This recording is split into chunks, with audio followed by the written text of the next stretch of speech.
On behalf of the European Jewish Association and our partners in the US, AIPAC, we want to welcome you to this special briefing today on the issue of Abraham Accords. We have four very distinguished guests today, but before I introduce each one of them, I would like to first of all thank all of the guests for taking the time to join us today. At EJA, we try to always give the opportunity for people around the world to basically give their perspective. We're honored today to have, first of all, the European Parliament Vice President, Ms. Nicola Beer, from Germany and from the Renew political group. Vice President, thank you for joining us. Yes, thank you very much, Ruth, especially also for organizing this very important event, even it's on a very sad matter. We all know Israel has been brutally attacked by Hamas. This terrorist attack of unseen cruelty has caused a firm reaction by Israel executing its right for self-defense. This military action and the ongoing attacks by Hamas unfortunately also claim victims among the civilian population. There is no doubt that we stand strong with Israel and its rights to defend itself against Hamas terror. We also understand that in the long run, there must be peace for the people of Israel, Palestine, and the whole Middle East. We are looking with great concern on the rising tensions in the region and the numerous actors involved. The US, and I just come back from the US, I'm just struggling a little bit with the jet lag. The US, Iran, and the proxies, Hezbollah and Houthi militias, the neighboring countries, including the signatories of the Abraham Accords. This conflict has the potential to set the whole region on fire. Against this background, it is of great importance that we discuss today the Abraham Accords. What is the stance of the Abraham Accords countries towards Hamas? Are the Abraham Accords still relevant? Can they play a role in managing the conflict? Will they contribute to a stable and sustainable peace once the fighting has ended? Or will the hope which has been attached to the normalization process be buried under the ashes of the violence caused by the terrorist attacks? We, the European Union, attached significant expectations to the Abraham Accords. The European Parliament launched in June 2023 a network to support the normalization process between Israel and the Arab world, and there are some colleagues present who work with us in this network. I'm very pleased that we have the opportunity to discuss these important questions today with a group of distinguished politicians which are best suited to provide valuable insight and discuss the potential of the Abraham Accords countries to play a constructive role in the region. So I welcome you all for this very important event. Thank you that you are here with us to discuss and hopefully to find a solution to bring back peace and to bring especially a future in this region. Thank you.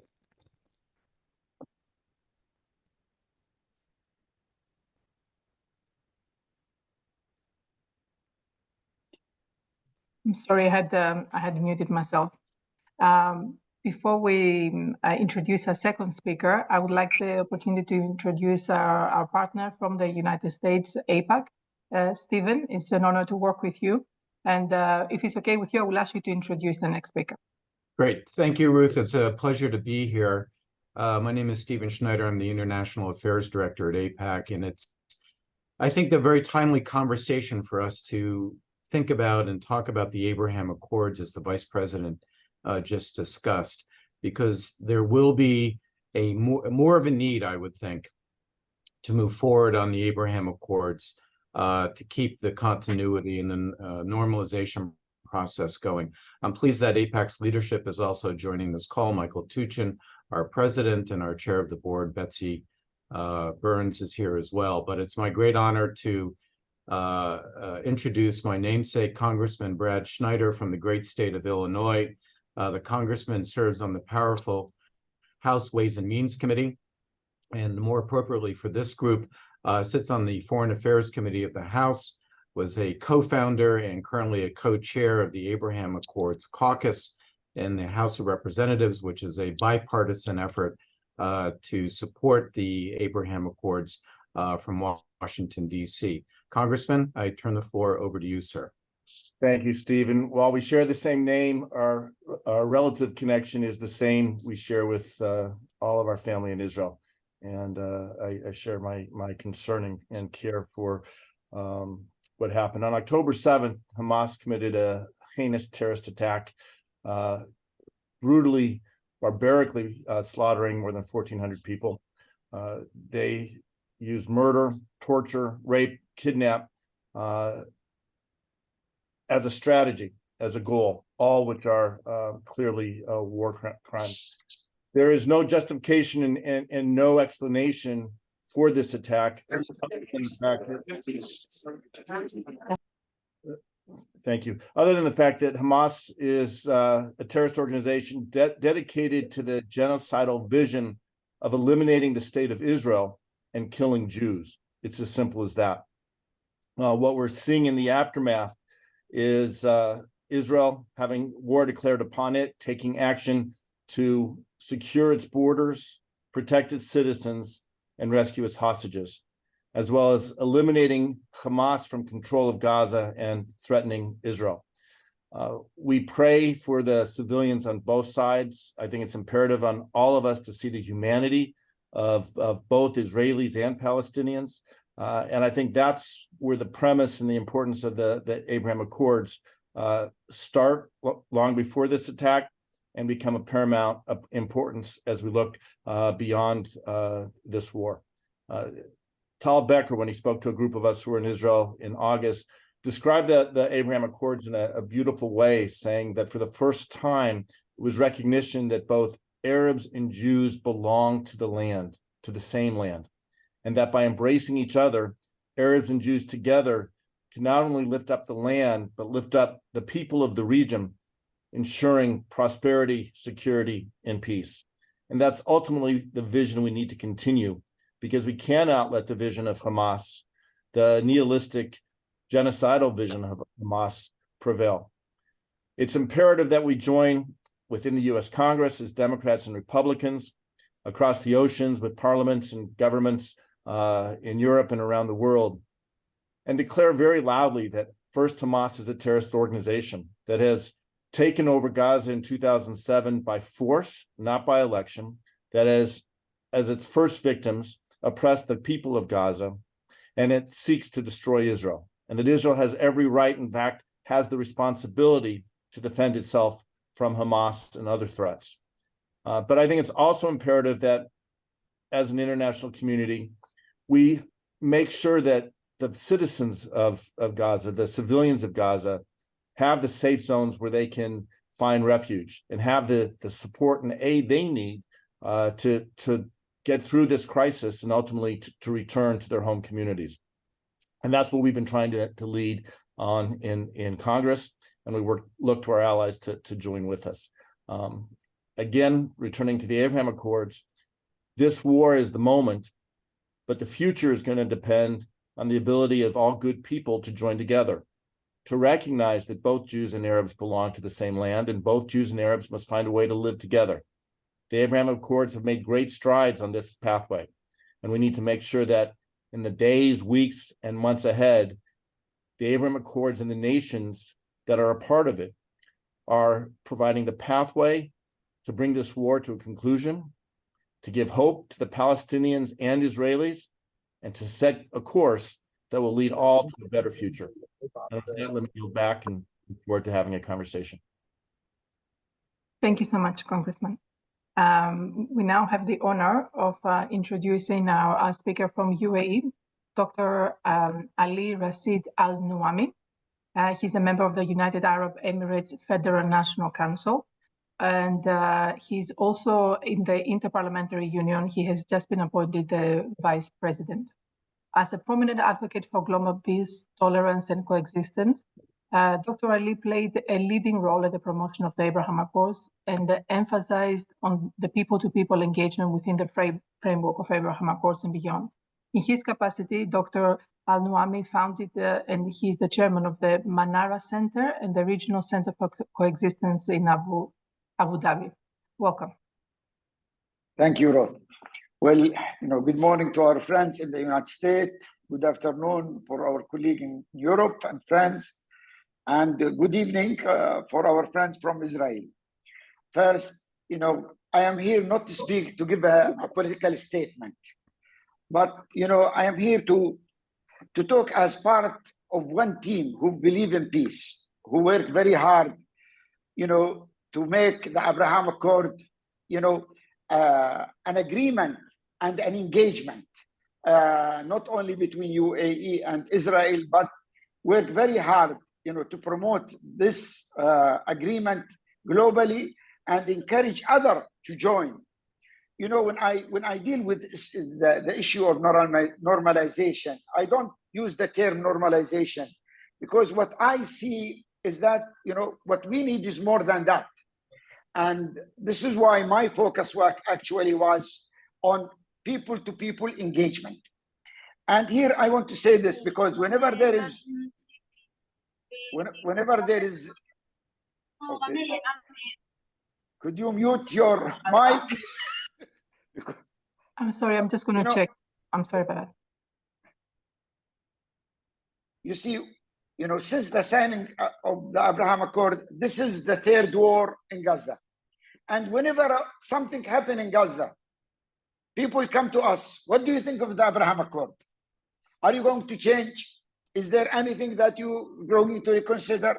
And here, I want to clarify this. From the UAE perspective, the Abraham Accord is there to stay. It's our future. It's not an agreement between two governments. It's a platform that we believe should transform the region, that everyone will enjoy security, stability, and prosperity. And, as Congressman Schneider mentioned, this is people-to-people engagement, that this is what we need to invest in. This is where we want everyone to acknowledge, accept, that Israel is there to exist, that the root of Jews, Christians, are not in New York or Washington or Paris. Their roots are here in our region. They are part of our history, and they should be part of our future. We want this, to come within every individual living in this region. And this is why our focus actually in people-to-people engagement and investment in the educational system, religious narratives, public figures, we want to emphasize that. And it's very important to understand that there is enemies for what we are doing. There is those who believe in other things, that they want to undermine what we are doing. There is those terrorist organizations, they don't respect the dignity of a human life. So we have to understand that and don't let them achieve their goals. This is where, no person with a human feeling, with a human belief, with common sense will agree with what, the barbarian terrorist attack that Hamas did on October 7th. No one, you see. And this is where our focus should be against these terrorists. Unfortunately, we all failed in differentiating between Hamas and the Palestinian people. And here where our enemies took advantage of this. This is where I want all, not our Israeli friends, but those who believe in peace in Europe, in the United States, everywhere, to work with us to counter the hate narrative that we see now in many cities. If you look at the demonstration that happened, the day before yesterday in London, in Paris, in Berlin, in New York, other cities, it sends you a message. We have to be alert to that message, and we have to deal with it. And I believe, the best thing to deal with it, to send the message that we do care about the Palestinian people, that We look at them as ourselves. They are human. They deserve to live like us. One of the programs that we initiated actually, and we wanted to start last September, is a university program. We wanted students from the UAE, from Israel, from Jordan, from Egypt, from the West Bank, from Morocco to engage.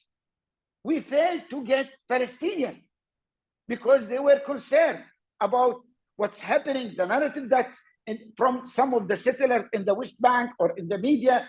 They wanted to join, but they are afraid that they were classified, as traitor, as that they are working with the enemy. So it's very important that we develop a strategy that will gain the heart and the mind of the Palestinian people, the Palestinian youth. The war against Hamas will not succeed unless we differentiate between these Hamas terrorist fighters and the Palestinian people. We should send a message, to all, Palestinians, that we do care about the women in Gaza, the kids in Gaza, all people in Gaza. We have to focus on that because, we have to look strategically. When this war ends, what's next? We need to make sure that this is the last war happen in our region. We want to make sure that after that, Israel and Palestinian and everyone will enjoy security, stability, and prosperity. Peace will bring that. We need champion, to take a lead in that. Of course, one of the things that, maybe my dear friend here, Eli, part of the team that we are engaging, we work very hard to make things calm at Al-Aqsa Mosque. We try to focus on the hostages. It's a priority to get everyone, all the Israeli hostages, every one of them are safe, to get them back to their family. We have to, work through a strategy to do that. So it's very important that we look at Palestinian as we look at ourselves and focus on making sure that they feel that we don't put them with the terrorists in one basket. Thank you. If I could, this is not. I can't hear you. I'm so sorry. So if we were in person and we're inside the European Parliament, I would have been clapping for you. I agree completely, and thank you so much for your word. And I think the Vice President Nicola Beer also agrees. Yes, he's also clapping. So thank you so much for your for that message of support. Absolutely, we are with you. And now we're going to have the opportunity to hear from our last guest speaker from Israel, a member of the Knesset of the Foreign Affairs and Security Committee. Formerly, he was also the Deputy Minister of Foreign Affairs, MK Idan Rol. Thank you so much for being with us. We understand it's a very, very difficult time for Israel, but we wanted to give you and also all of our colleagues in Israel the opportunity to know that here in Europe we do care and we want to work towards the best that we can, obviously, towards the peace for everyone. Thank you very much. It really warms my heart, and we have been receiving a lot of support, and thank you for that. I want to thank my esteemed colleagues and all of our distinguished guests for your kind and knowledgeable words. I want to start off with just a really short story to tell you how I perceive the Accords, and then share with, I hope quite shortly, my vision for the Accords in the day after, and also for now. So as a kid who grew up in Jerusalem during the Second Intifada, I don't think I ever imagined anything like the Accords becoming a reality. If someone were to tell me back then, when I was a teenager, that one day the Accords will become something real, something that will change the narrative of this region, I would probably, dismiss it as sci-fi. I think that the Accords are a beacon of hope for this region. And I think no one can overestimate the importance of the Accords. It's not just about the tangible things. It's about proving to all of us and to our people that there is an alternative narrative for our region. There is a narrative for prosperity and stability and working together. I think that this briefing, this meeting that we are having right now is not a moment too soon. Some would argue that it should be discussed after, but I believe that the Accords, our partners, our countries from the Abraham Accords must be a valuable part from the solution for the day after. We have set ourselves a goal for this war, which is to annihilate the terror organization of Hamas, leaving it incapable of ruling the Gaza Strip no longer.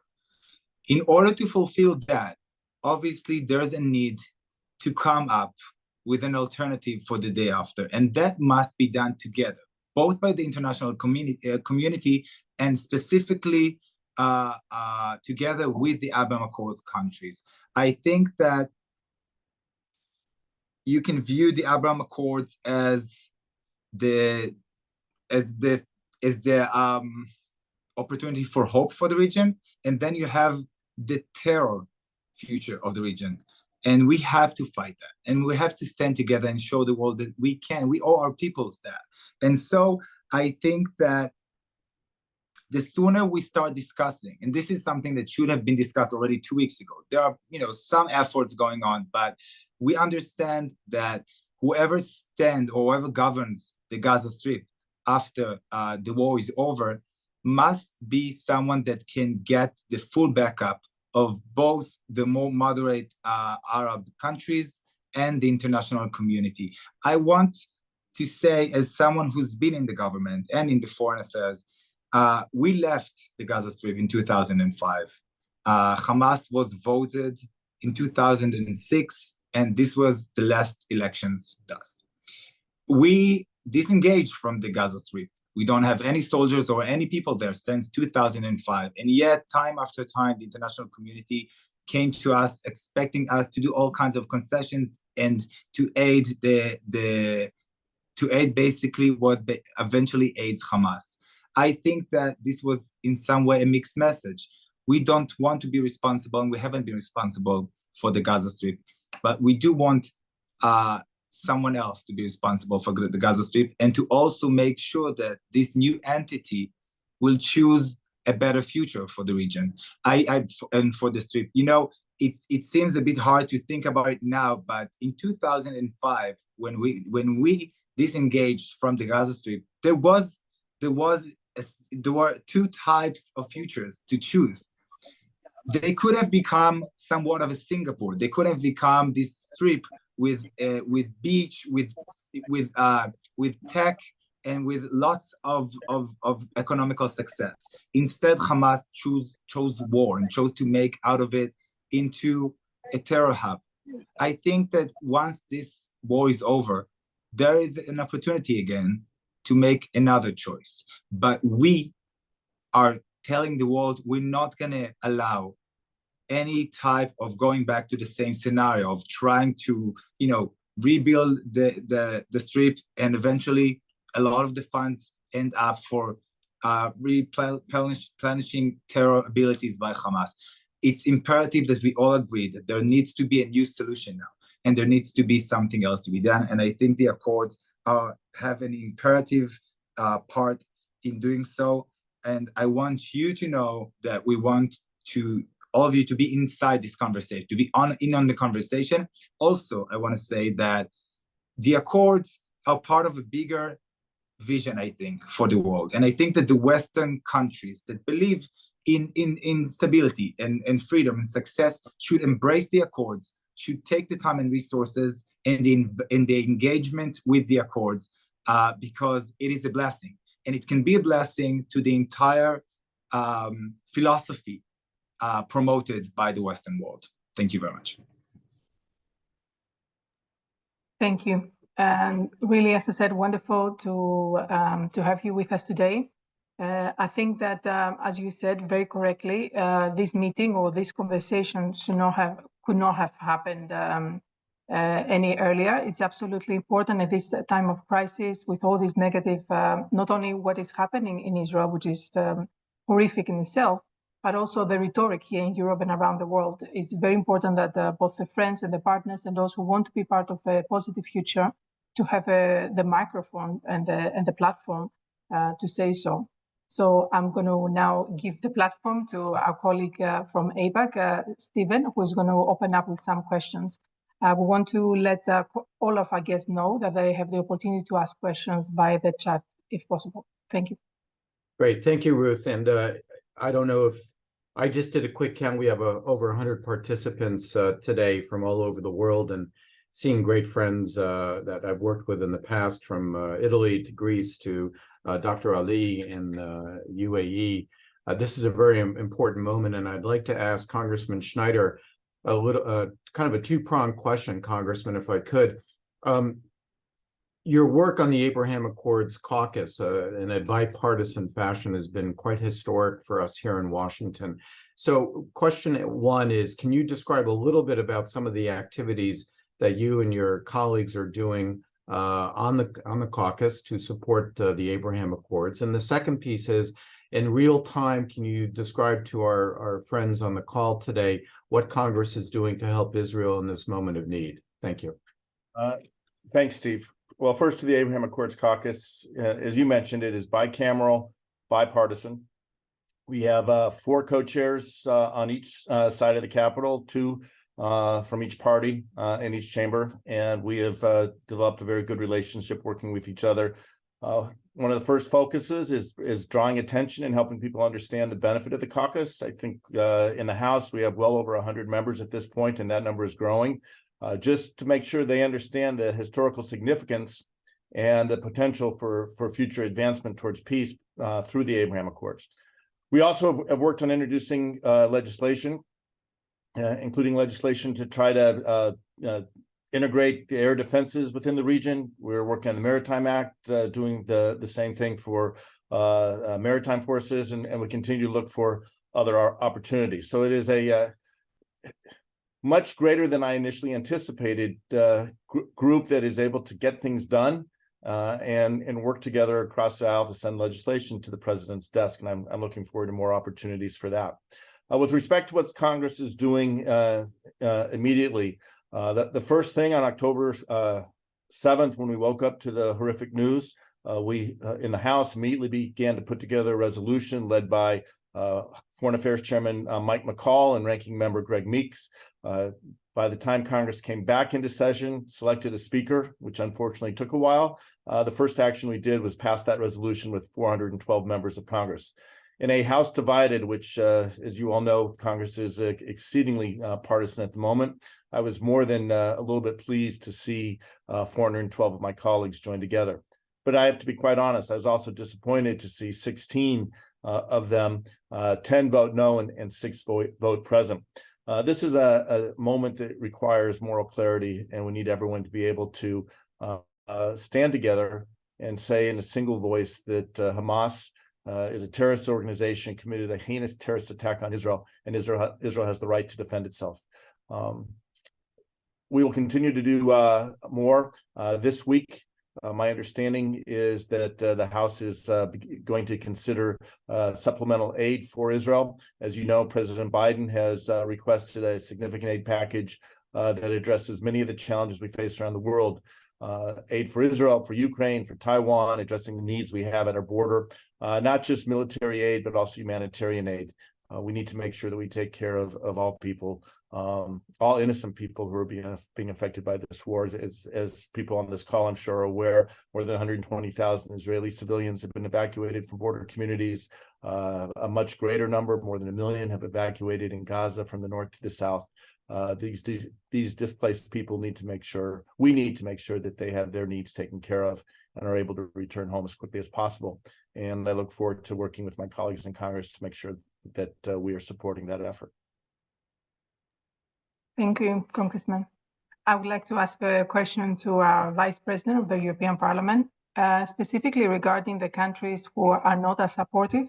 For example, Iran. I followed the discussion. There was a very interesting, I would say, debate at the European Parliament, and obviously the vote. And maybe if you like to, you can share something about the resolution and what it included of the European Parliament last week, if I'm not mistaken.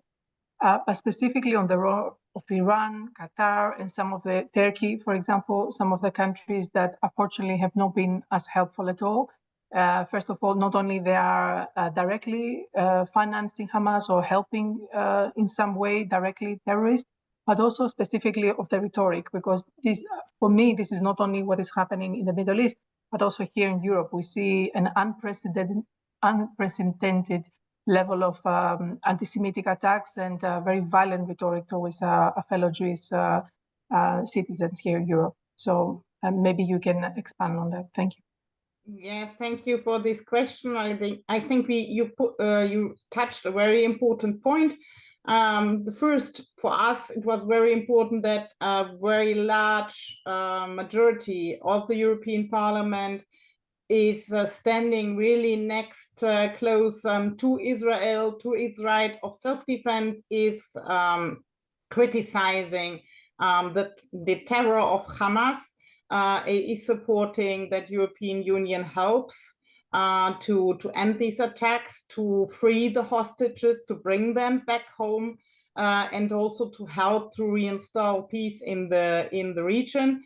So I think it was also important that we as members, because this was a members-driven initiative, founded the caucus for the Abraham Accords, that it was also announced by our president, Roberta Metsola, that this is backed really by European Parliament to make aware how important this initiative in the region is. And I think it was really very well explained by our colleague from the UAE, and that is that a wish in the region of all the people and nations with different religions, but to live together in peace. And we want to do as Parliament everything what we can do, that also in this very, very difficult and sad situation, the Abraham Accords and those partner countries are really a good tool to help and to support now Israel and all who are fighting against the terror and for the peace in the region. And so you're totally right that the discussion we had in Parliament also showed other faces. Of course, also we have on the extremist sides colleagues which are overemphasizing the situation of Palestinians and not making the difference in between fighting against the terrorists on the one side and defending also the freedom and the right of peace of the Palestinian civilians. And I think this is something we have to look on also in the public discussed narratives, because I cannot understand all this demonstration of calling against Israel, of calling also just showing up the, of course, also the victims of the Palestinians, because every war, and this was a war started by terrorists from the Hamas, from the Hezbollah, supported by Iran and other countries. But for the moment, we have to help all those who are not on the terrorist side. And I know that also our Israeli friends, even when they are going down in Gaza, entering Gaza, trying to attack the terrorists, they try to avoid every civilian victims. But if you have terrorists on the ground, using civilians, whether it is Palestinian ones or Israeli hostages, as human shields, then it's very, very difficult. But nevertheless, for me, this is one reason more to speak up clearly against colleagues also in our parliament, against all those who are misled now by the narratives of terrorist organizations. They are very cute on the ground. They are crowdfunding money.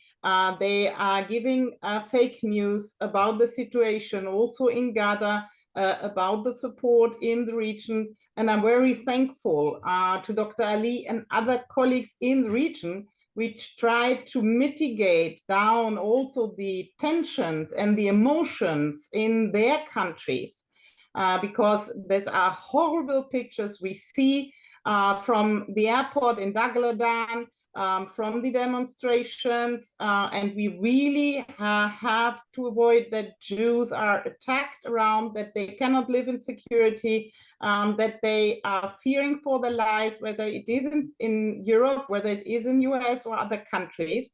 And so we really work hard behind the scenes also to use all our networks to help and to make clear that the aggressor is Hamas and not the Israelis, and that we have to end this terror, which we see for the moment, not only in the region, also in our countries. And so really also to work against everybody who is supporting this terror in any mean in our countries is an important part to bring back peace in the region. Thank you, Vice President. I think that you all four of you have been very clear, but we have a couple of colleagues very clear in terms of what you have communicated. But we have a couple of colleagues that they wanted to ask questions, if that's okay. So I'm going to ask my colleague Alex to handle. I see there were some questions in the chat. Hi, Ruth. Yes, indeed, a couple of questions in the chat. One of them's I'll take them in twos if that's okay. First one, Ruth, entirely up to you who you want to direct it towards. How do you assess Qatar's role in the war between Israel and Hamas? And another question, what is the reason why Egypt does not open the southern crossing of Gaza and allow Palestinians to pass? I'm not sure how related I would like to, very importantly, I think I would like to first our UAE guest and then our colleague from Israel to answer. So the first one, Dr. Al-Nuami, it was about Qatar, and I think you are the perfect person to ask to reply.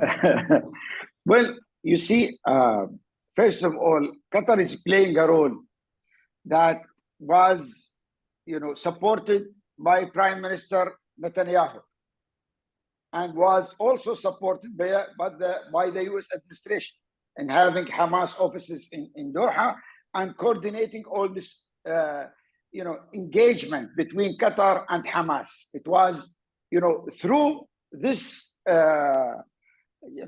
structure that have been supported, blessed by Prime Minister Netanyahu and by the American administration. Of course, after October 7th, things changed.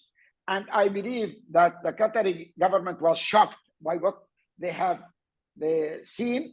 And I think, as many said, the region, not only Israel, will be different after October 7th, after what happened in that day. And I believe that the relation will change after, we all succeed in getting the hostages, back to their family in Israel. This is what I think. But I just want to emphasize one thing that for our Israeli friends, the most valuable thing any nation have is their values. So always maintain your value. Don't let anything undermine these values, because these values bring you as a community together, and also sends the right message about you globally. Whatever you do in Israel, the impact of what you do is not only on Israel, it is on all Jews all over the world. Before 6 months, I received a delegation of 170 American Jewish students from the best university in the United States. I hosted them in my farm. We had a good discussion. I felt the fear that they have because of the anti-Semitism in their university. They don't feel safe. That was 6 months ago. Now things are, very terrible. Yesterday, I received a message from a French friend. He's Jewish. He said, Ali, I don't know if I leave my house, go out, if I am going to return safe. So it's very important for our friend in Israel to understand that whatever you see in the media, it has an impact. And we see, we had a program with the AGC last year that we brought several imams from Indonesia. They visited Israel and they came to Abu Dhabi. We had a good bridge building between the Indonesian and the Israeli. We planned the same program this December. We had to cancel it because the Indonesian said, Ali, we can't go. It's not safe for us. And we see all these demonstrations. So it's very important that you maintain your value as a nation. This is one. Two, you have to develop a strategy to counter the misinformation on the international media. There is a lot of misinformation about what Israel is doing. You need to create a delegated team, actually, to make sure that you counter this misinformation. It's doing a lot of harm to all of us. And it deserves a delegation team like an army to focus on this, to counter this misinformation, because it impacts all Jews everywhere and all who support Israel, actually. Thank you.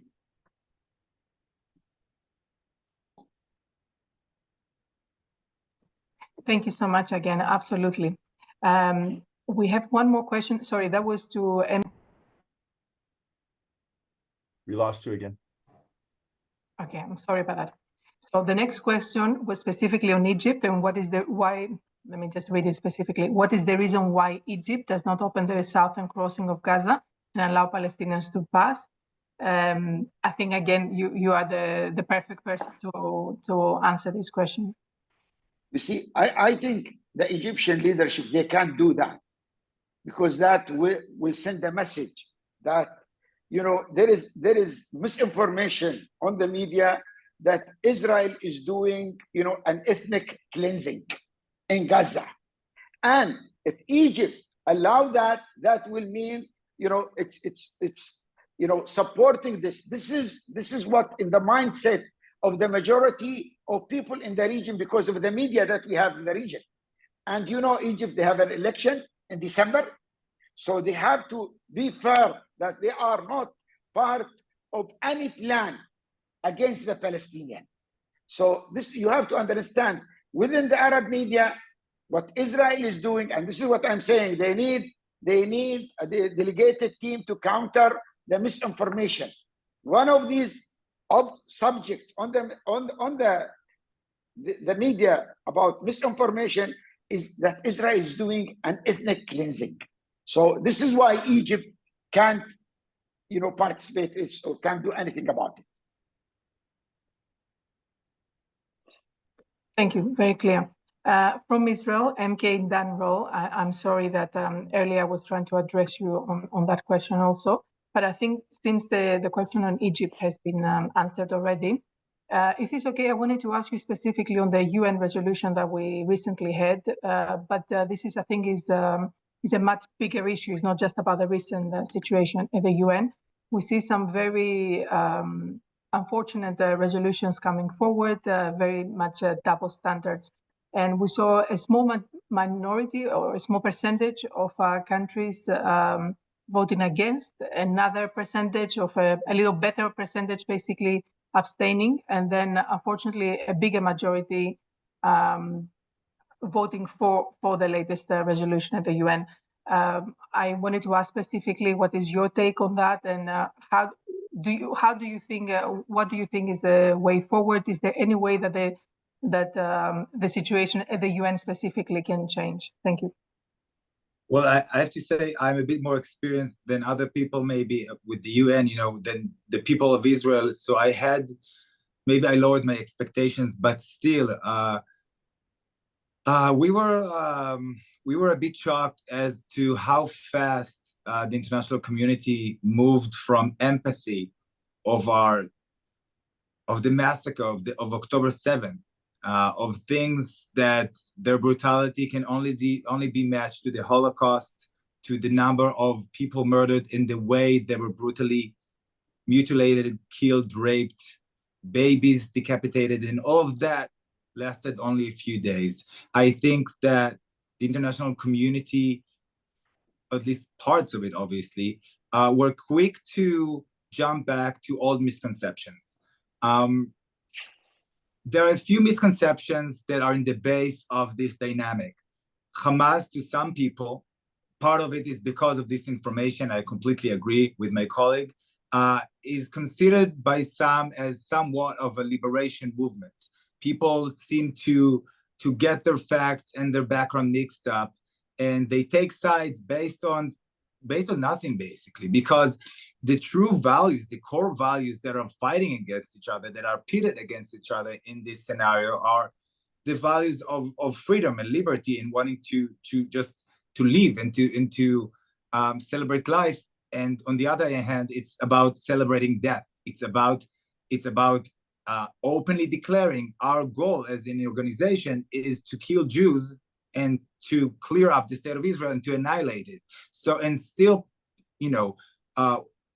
countries, democracies who stand for these values of equality and freedom tend to get it all mixed up and find us as the big villain. This is something that is beyond hypocrisy. It just doesn't even make basic common sense. I think that the world needs to understand that, a few years back, I think it was Hillary Clinton that said, what would have happened if Israel were to put their guns down? They would get slaughtered by Hamas. What would happen if Hamas were to put their guns down? There would be peace. And so you always need to go back to the initial thought of what is causing all of that. And as we defend our people, our civilians, and our border and our futures, I think that people need to understand we're not fighting this fight because it's a whim of Israel. We are fighting for our survival, and this has immediate impact on the survival and on the strength and resilience of the Jewish people all throughout the world. And so every country that stands by freedom, democracy, or even just basic values of you don't kill people, you try to live your life, you celebrate life, you try to prosper, needs to stand by Israel. We just need to start a clean slate, and the UN needs to do that because this is not an Israeli problem. And I really hope that if one thing is taken by the international community from the horrendous act of terror of October 7th, is that this is not an Israeli terror. This is part of a web of terror proxies, and we are fighting a fight in order for them not to reach borders of other countries. This is a threat on the entire Western world, and I think this has to cement, this has to become a clear notion for everyone who stands for freedom and declare themselves as anti-terror. This needs to happen. There needs to be a new evaluation of whose side are you on.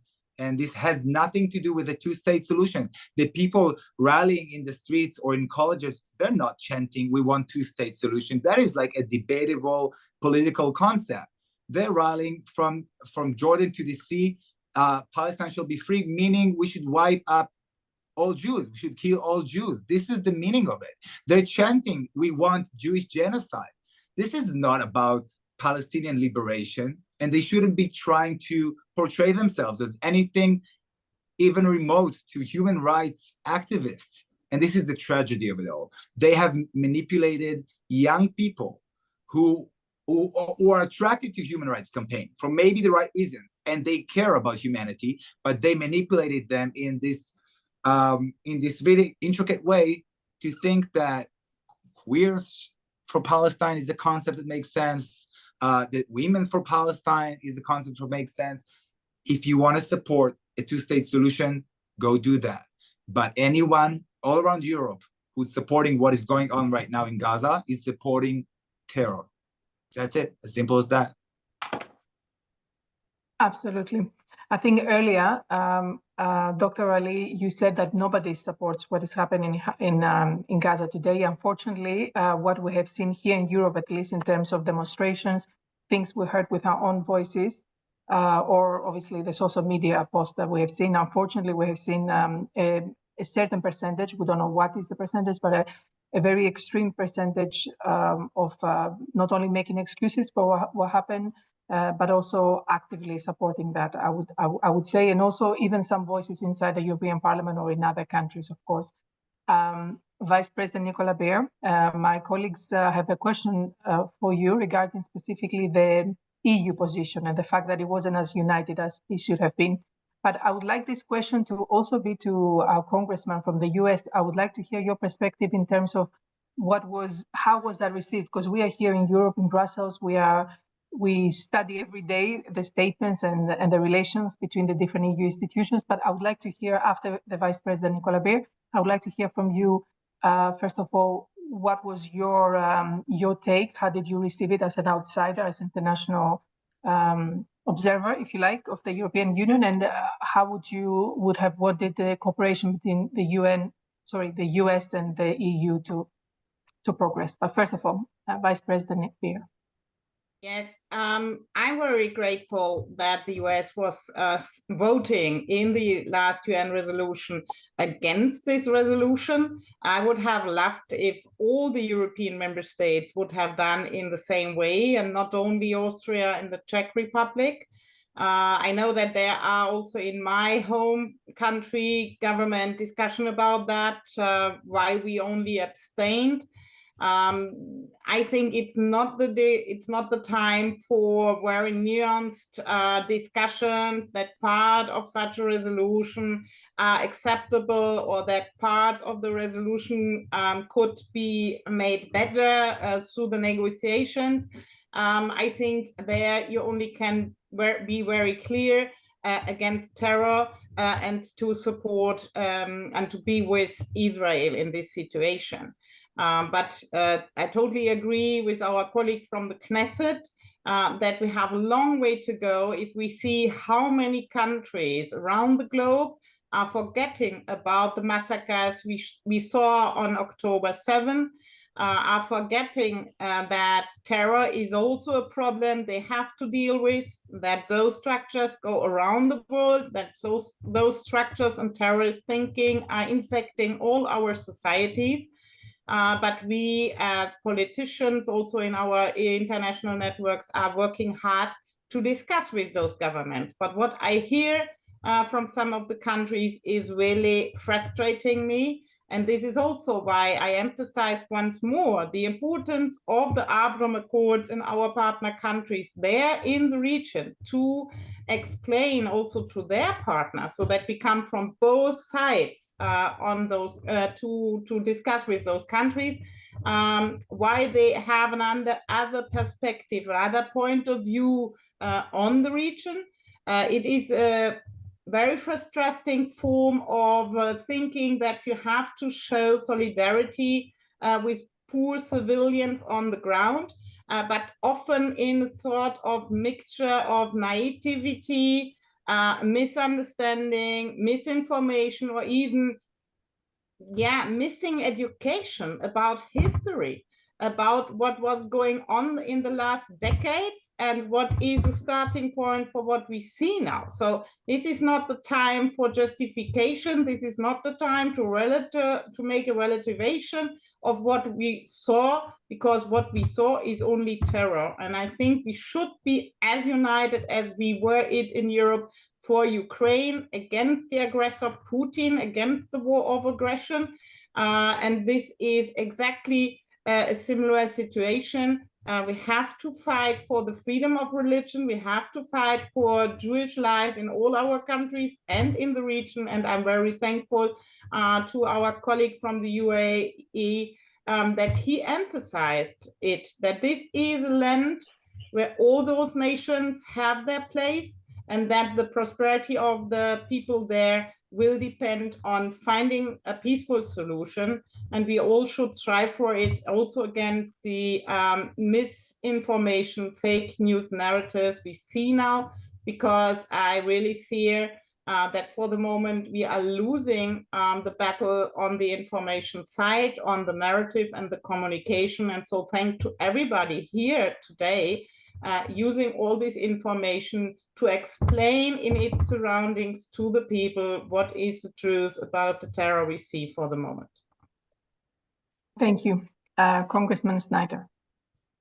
Thank you. The first thing I'll say is that I think in the U.S. there's a general impression, sadly too often reinforced by actions or statements, that in particular the United Nations, but oftentimes the EU is hostile to Israel and sometimes hostile to the Jewish people.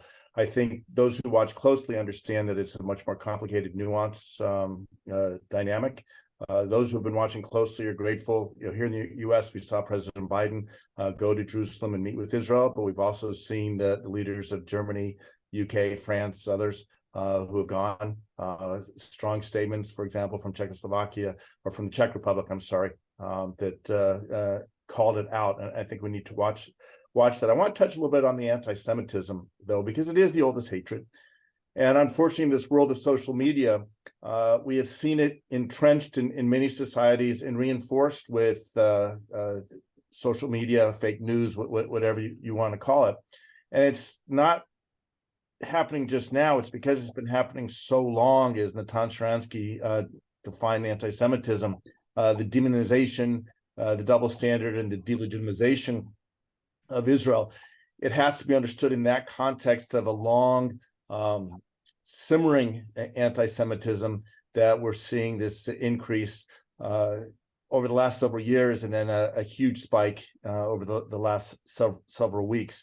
Unfortunately, and I'm speaking as much as a Jew, Jewish American, and a member of Congress, it feels at times that for too many people, the only good Jews are either docile or dead.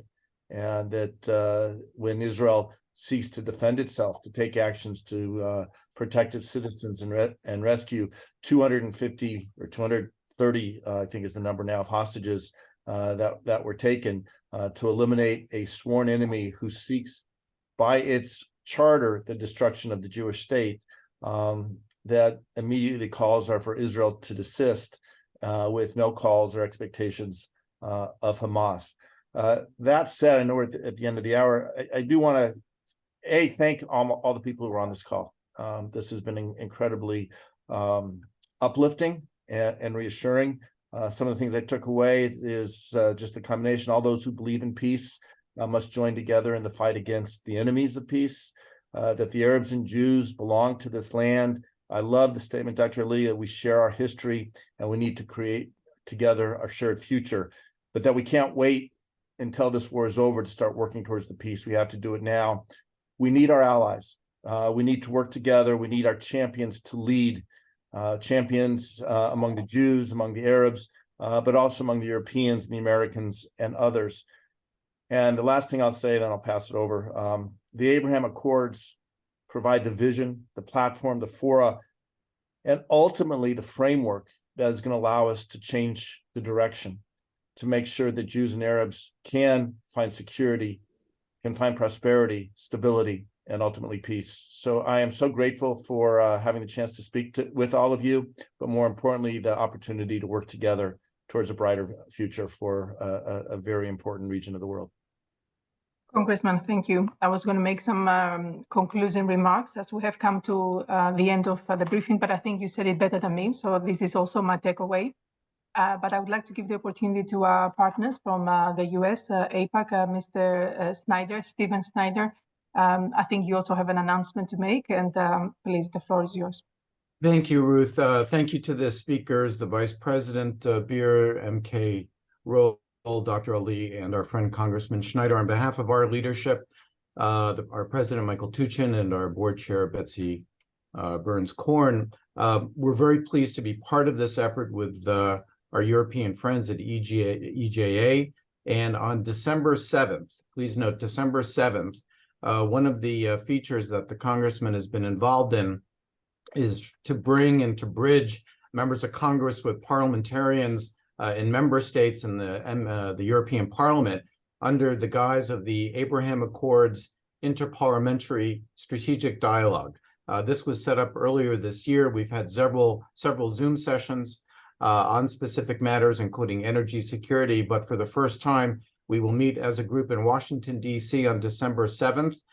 We would invite you, especially the members of Parliament and the MEPs and different councils in the Gulf, both in Bahrain and UAE and Morocco as well, to join us for this very important in-person meeting with members of Congress to discuss the key issues. So I want to thank EJA again for working with us to host this important event. Thank you.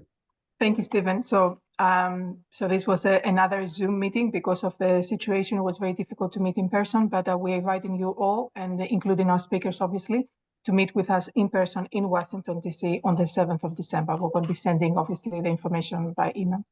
Thanking you again to all my colleagues, the guests, and all the organizations represented. Thank you. Thank you very much. Thank you. Thank you, everyone. Much appreciated. Thank you. Thank you. An honor to be with you. Thank you.